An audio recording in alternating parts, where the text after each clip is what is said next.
रावण ने मरने से पहले क्या कहा था, जो हर किसी को जरूर सुनना चाहिए। जब भगवान राम और रावण के बीच युद्ध हुआ तो रावण मृत्यु शैया पर पड़ा था। जीवन के अंतिम समय में रावण ने लक्ष्मण को कुछ ऐसे उपदेश दिए थे जो हर किसी को जरूर सुनना चाहिए। भले ही रावण एक राक्षस कुल का था, लेकिन उसके जैसा दुनिया में दूसरा कोई व्यक्ति नहीं। इसलिए कहा जाता है कि रावण सिर्फ एक है। लंकाधिपति दशानन महाराज रावण अत्यंत ही बलशाली, महापराक्रमी योद्धा, परम शिव भक्त, वेदों का ज्ञाता और महापंडित था। जैन शास्त्र में रावण को पृथ्वीनारायण माना गया है। यही कारण है कि जैन धर्म के 64 साल का पुरुषों में रावण का नाम भी शामिल है। रावण ब्रह्मज्ञानी और बौद्ध विधाओं का जानकार था। वह कई तरह के यंत्र, सम्मोहन, इंद्रजाल और जादू जानता था। रावण के पास ऐसा विमान भी था जो अन्य किसी के पास नहीं था। इसलिए जब रावण मृत्यु शैया पर पड़ा होता है, तब भगवान राम अपने भाई लक्ष्मण को रावण के राजनीति और शक्ति का ज्ञान प्राप्त करने को कहते हैं। जब राम और रावण के बीच युद्ध हुआ तो रावण की हार हुई। रावण मरणासन अवस्था में था।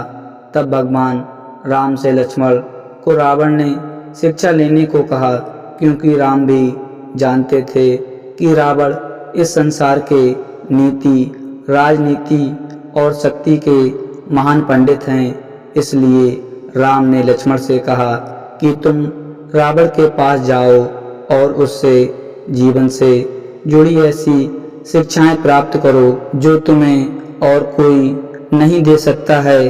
भगवान राम की बात सुनकर लक्ष्मण मृत्यु शैया पर पड़े रावण के सिर के पास जाकर खड़े हो गए, लेकिन लक्ष्मण के काफी देर खड़े होने पर भी रावण ने कुछ नहीं कहा। लक्ष्मण राम के पास वापस आ गए और कहा कि प्रभु, मैं बहुत देर तक रावण के पास खड़ा रहा, लेकिन उसने कुछ नहीं कहा। तब भगवान राम बोले कि किसी से ज्ञान प्राप्त करने के लिए उसके सिर के नहीं, बल्कि उसके चरणों के पास खड़ा होना चाहिए। इसके बाद लक्ष्मण फिर से रावण के चरणों के पास जाकर खड़े हो गए और रावण ने मरने से पहले लक्ष्मण को जो बातें बताईं, वह आज भी हर किसी को जरूर जाननी चाहिए। नंबर 1, रावण लक्ष्मण को ज्ञान देते हुए कहते हैं कि किसी भी शुभ या अच्छे काम के लिए देरी नहीं करनी चाहिए। वहीं अशुभ काम के लिए जितना मुँह बस करना पड़े, उसे उतना टालने का प्रयास करना चाहिए। नंबर 2, अपनी शक्ति और पराक्रम में इतना घमंड नहीं करना चाहिए या इतना अधिक अंधा नहीं होना चाहिए कि शत्रु तुच्छ लगने लगे। मुझे ब्रह्मा जी से वरदान मिला था कि मानव और वानर के अलावा कोई मुझे नहीं मार सकेगा, लेकिन इसके बावजूद मैंने इन्हें तुच्छ मान लिया और यही मेरी सबसे बड़ी भूल थी, जिस कारण आज मैं मरणासन अवस्था में पड़ा हूँ।